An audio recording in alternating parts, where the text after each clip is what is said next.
Hello students, this is Dr. Ranjini, Assistant Professor in Biotechnology. Today in this session we learn about the biosynthesis of amino acids and how the carbon skeleton of the amino acid is degraded or catabolism of carbon skeleton of amino acids along with the biosynthesis of amino acid.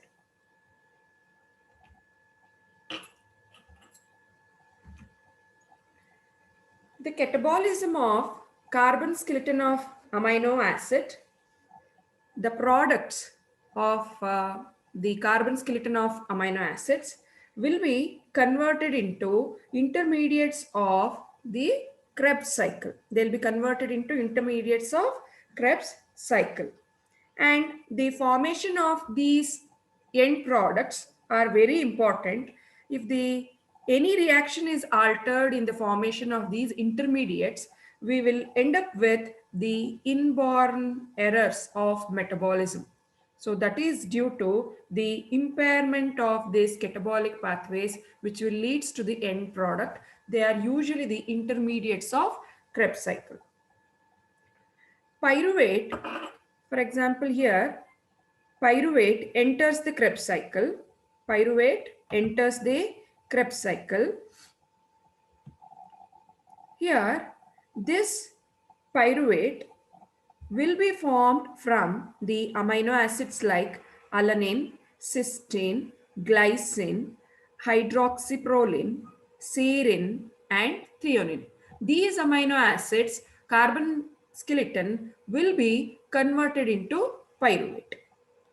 Now, this pyruvate will be converted into acetyl-CoA by pyruvate dehydrogenase enzyme. This acetyl-CoA is formed by the amino acids like isoleucine, leucine, and tryptophan. These three amino acids will be forming the acetyl-CoA. Along with that, phenylalanine, tryptophan, and tyrosine will also form the acetyl-CoA. So now in the Krebs cycle, there is formation of the citrate, then there is formation of the alpha ketoglutarate. This alpha ketoglutarate will be formed from the amino acid glutamate. But in turn, this glutamate is formed by the amino acids like the histidine, glycine, and proline. So these glycogenic amino acid or glucogenic amino acid will be converted into glutamate and then into alpha ketoglutarate. Similarly, succinyl-CoA is formed from the carbon skeleton of isoleucine, methionine, and valine. And these tyrosine and phenylalanine will be converted into fumarate. That is also an important intermediate in Krebs cycle. The oxaloacetate, which will combine with acetyl-CoA to form the citrate, will be formed from the two amino acid carbon skeleton, that is aspartate and aspergine. Like this, the different intermediates of the Krebs cycle will be formed from the major 20 amino acids. The carbon skeleton of some amino acids are also converted to fat.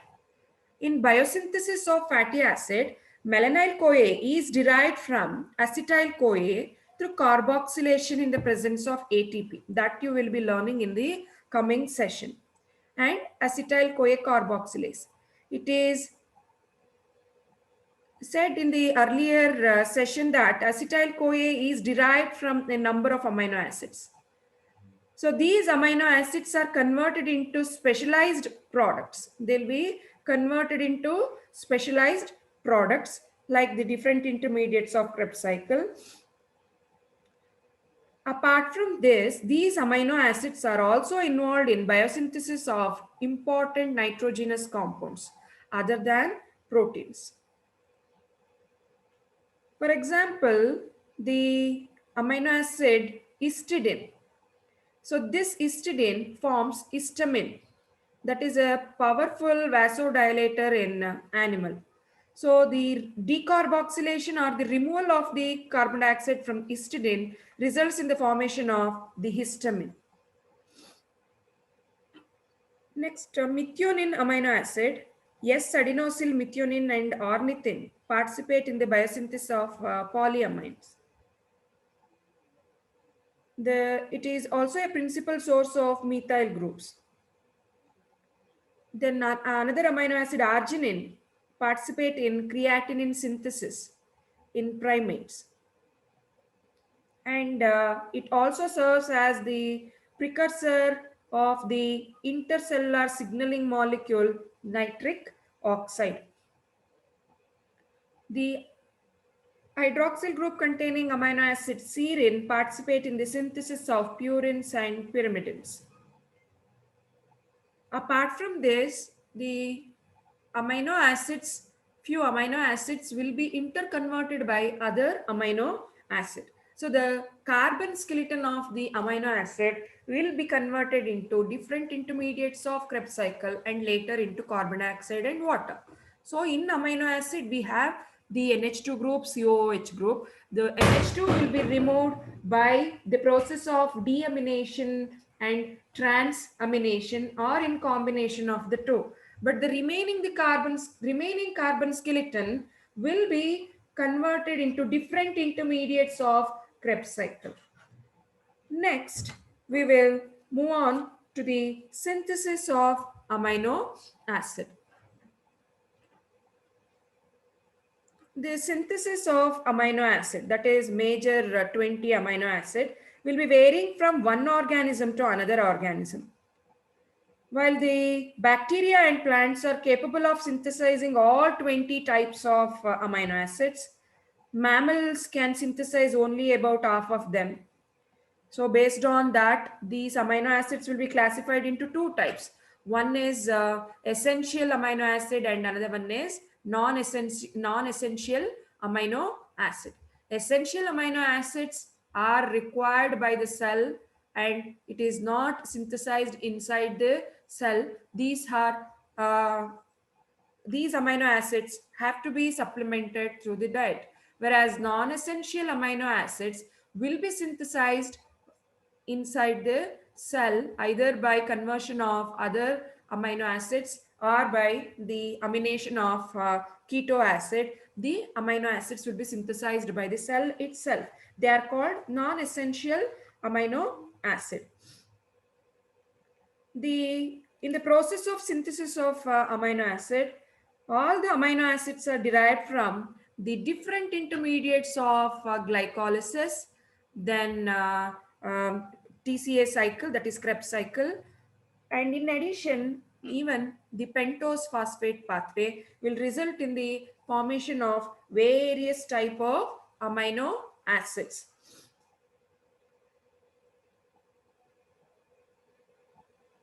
For example, from the glycolysis, we know glucose gets converted into pyruvate.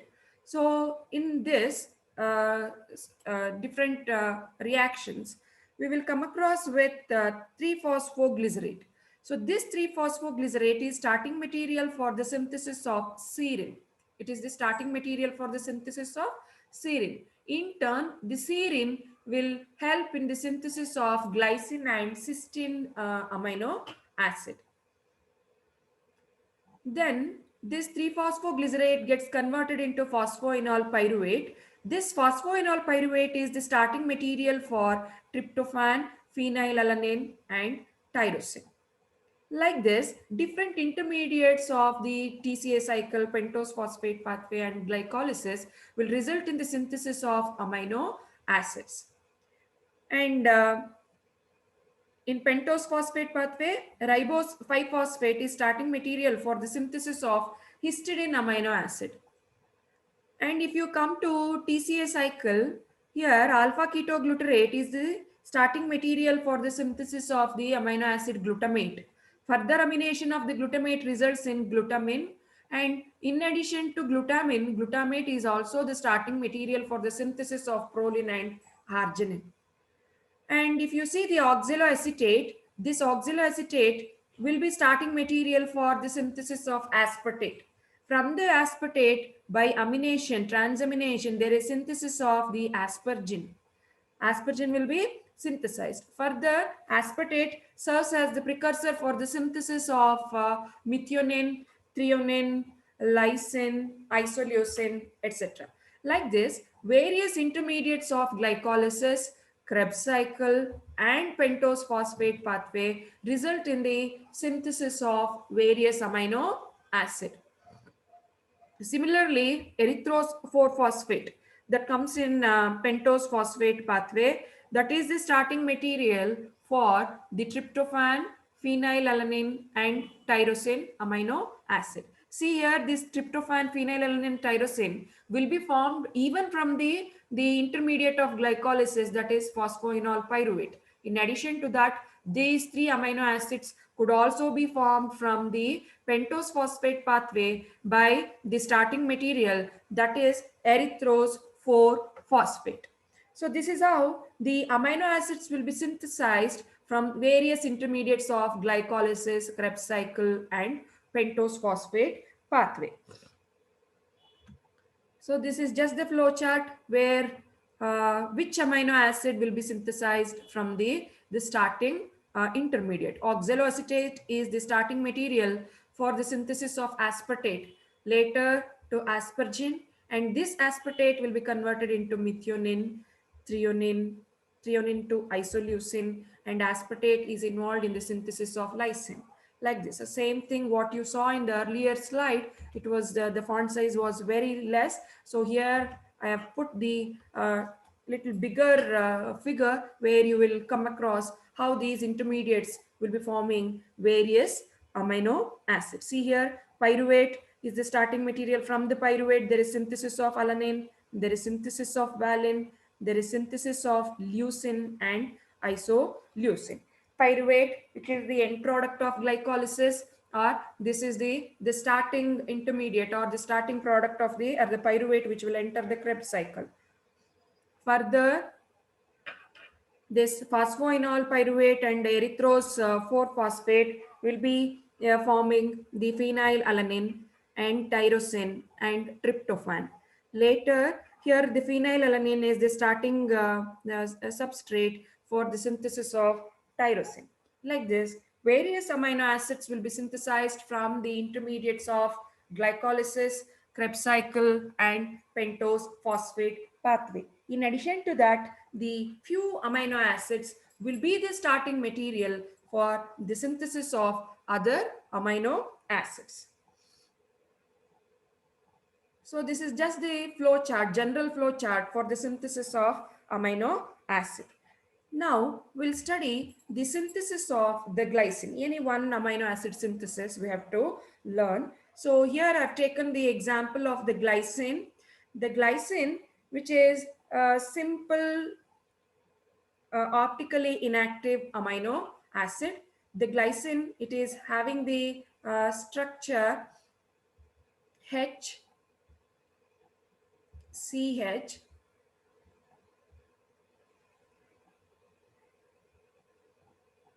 H, CH. Here you will be having the NH2 group,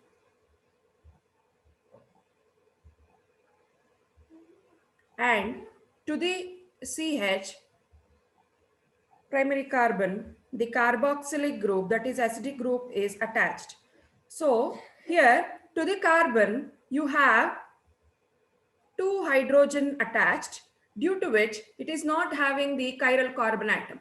So the alpha carbon atom is not chiral, due to which it is optically inactive. So this glycine is simple optically inactive due to absence of the chiral carbon atom.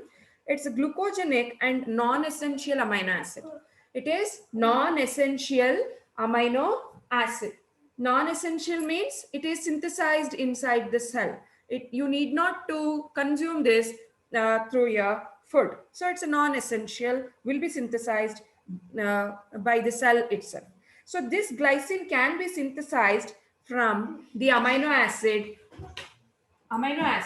serine, threonine. I was telling the few amino acids will be the starting material for the synthesis of other amino acid Like that, the glycine is synthesized from the other amino acid like serine, threonine, and apart from that, by combination of when carbon dioxide combines with NH3, also there is a possibility for the synthesis of glycine.